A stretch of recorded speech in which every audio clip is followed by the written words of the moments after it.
Entendido isso, gente? Vamos lá, ó. Como que vamos supor que a gente tenha um contato prematuro aqui, ó. O que significa? Que não toca em nenhum outro dente, só toca ali. E o contato fica bem assim, fica manchadinho ali, ó, de vermelho, e tem um furo no meio, que furou o carbono. O contato é tão forte que furou o carbono. Então, agora, a gente vai fazer um procedimento de acabamento. Numa restauração oclusal, o acabamento é a remoção dos excessos que estão interferindo com a oclusão do paciente. Então, para isso, nós vamos usar uma série de materiais, principalmente brocas, aliás, pontas diamantadas de granulação fina. Tá? Elas não são muito boas para a gente fazer forma de contorno, mas elas são excelentes para a gente ter o controle da remoção da resina.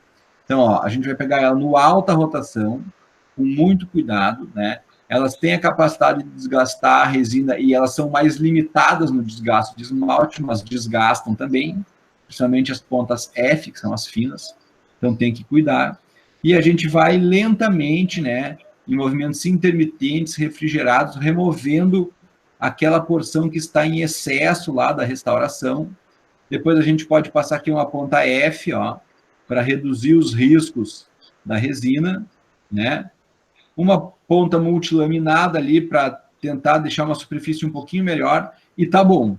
Isso é o acabamento da nossa restauração. E aí nós vamos dispensar o paciente.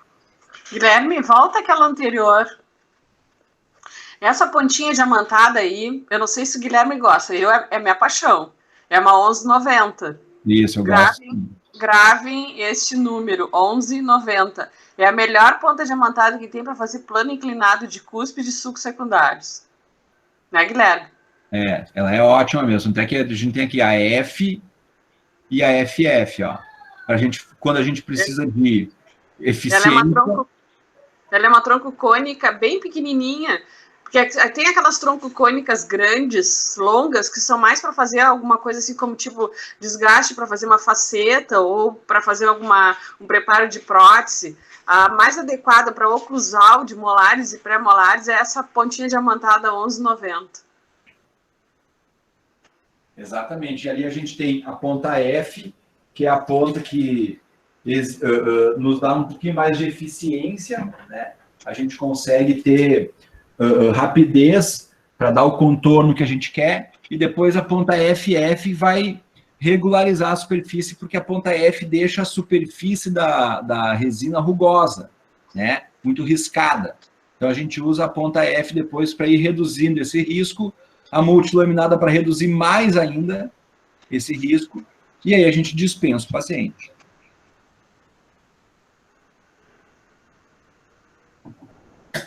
O paciente vai ir para casa e essa restauração aqui, essa resina composta, ela não entrou em contato com umidade ainda, porque a gente fez a restauração mediante isolamento absoluto.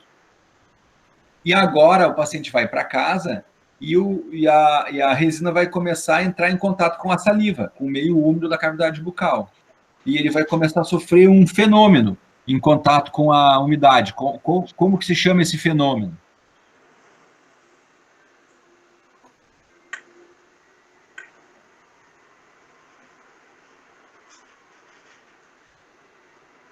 Ninguém? Ninguém se arrisca?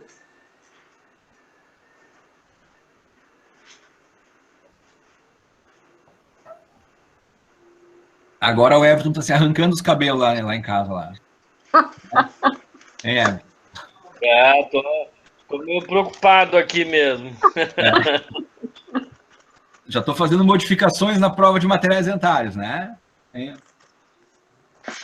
Não, é verdade. O que acontece? Quando a resina, que foi feita a seco, né, que nem eu digo, foi feita livre de umidade, ela entra em contato com a umidade, ela começa a absorver um pouco dessa umidade.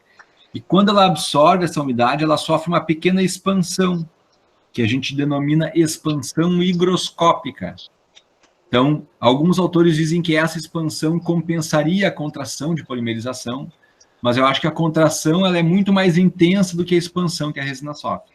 Mas essa expansão, ela pode fazer com que aquela região que tu desgastou ali, que estava alta no contato com o dente antagonista, tu ajustou, ela não ficou alta, mas daí a resina expandiu e voltou a ficar alta.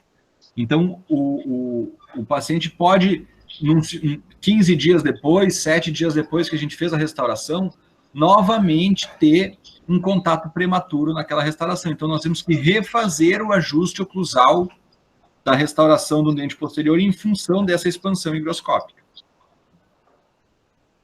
Além disso, a resina não finalizou a polimerização quando a gente tirou a luz de cima. A luz inicia a polimerização, mas essa polimerização se continua em casa por até 30 dias, mas ela é mais intensa nessa primeira semana. Então, os próximos 7 dias da confecção da restauração são momentos em que a restauração tem que ficar com o mínimo, o mais quieta possível para ela finalizar essa polimerização, que é onde ela vai ganhar resistência. Tá?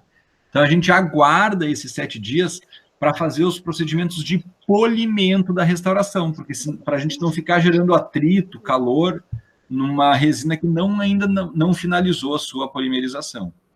Então, a gente pede para o paciente voltar depois de 7 dias, e aí a gente começa a fazer o polimento da restauração. Então, para isso, a gente tem essas borrachas siliconadas, são borrachas que têm um abrasivo impregnado. Essas que vocês compraram são da American Burrs, que é um material que está com uma qualidade bastante boa e um preço acessível, né? E ela tem 3 granometrias, a grossa, a média e a fina, tá? Então, a gente aplica primeiro, ó, e tem essa aqui, a ponta chama, que permite que a gente entre lá e faça o polimento dos planos inclinados, ó, que a gente desenhou, tá? Depois a ponta média e depois a ponta fina para conseguir dar o máximo de lisura possível nessa restauração, tá? Para finalizar, a gente pega uma escovinha, isso aqui parece uma escovinha Robinson comum, mas ela não é, ela é uma escovinha com cerdas impregnadas com abrasivo. Então, na verdade, a gente não usa nenhuma pasta de polimento junto, a gente só umedece o dente e a ação, né, da rotação da broca, no baixa rotação, com o abrasivo que está impregnado aqui junto com a água, esse abrasivo começa a ser liberado, né, e se misturar com a água e forma uma pasta. Então, a pastinha é feita pela mistura da água com a liberação do abrasivo que estava impregnado na cerda. Com o tempo de uso, essa cerda vai perdendo completamente esse abrasivo e ela passa a ser uma escova Robinson comum, sem ação nenhuma. Mas logo que a gente compra ela tem esse abrasivo pré-impregnado e ela é muito boa para a gente conseguir polir aquelas regiões de fundo de sulco onde esses instrumentos aqui não foram capazes de alcançar, né? Então, a gente consegue garantir uma correta lisura da superfície da restauração o mais homogênea possível, tá? E para finalizar, a gente passa também uma escovinha de pelo de Marta, que é uma escovinha que remove o excesso de todos os outros polidores que a gente teve, e a gente consegue fazer uma restauração, ó, que tenha uma lisura adequada, né, e com um sulco, né, com áreas de escape, com adaptação boa, que a cor ficou legal, né? Então, essa é a nossa restauração oclusal. Para vocês terem uma ideia, gente, essa restauração aqui foi toda ela feita por um aluno de graduação na antiga Clínica Integral 1.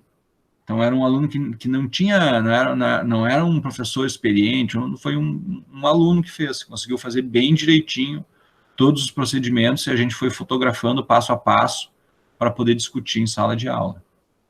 Tá?